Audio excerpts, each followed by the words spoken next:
Illinois spent $250,000 to board up and secure the state capitol during the inauguration, and you paid for it. Our Capitol Bureau Chief Mark Maxwell is here with the receipts. Mark, the National Guard, not cheap. Jessica, they're really not. Governor Pritzker called 250 of them, those soldiers, out to protect the state capitol and surround those buildings in the days leading up to President Joe Biden's inauguration. You won't soon forget these images. Those big, heavily armored trucks and equipment, that cost 75 grand to rent from the federal government. And because this mission was state active duty, Illinois taxpayers picked up the tab for the deployment too. The cost of salary and food for those soldiers during that 4-day stretch, nearly $560,000. The FBI did warn about the possibility of heavily armed protests at all 50 state capitals. But House Republican Dan Calkins, a former member of the National Guard himself, criticized this deployment as little more than a political PR stunt.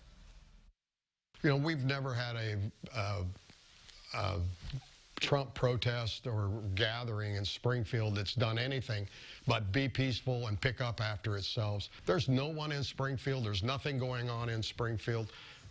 This governor is, I think, is inciting a backlash by doing that.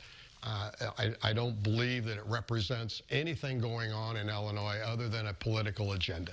You see that plywood coming off the walls of the State House? There's the cost. Nearly $34,000, that contract from the Office of the Architect.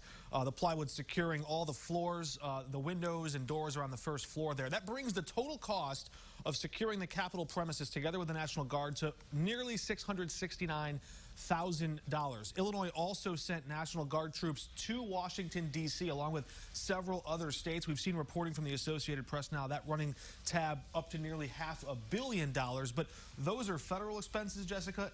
This one, state active duty, comes out of the state's finances. All right, interesting, Mark. Thank you. In a statement, a spokesman said the Illinois National Guard is only used in emergencies after civilian first responder resources are exhausted. They continue, we are proud to work with our law enforcement and emergency response partners in ensuring our state capitol is secure against domestic terrorism.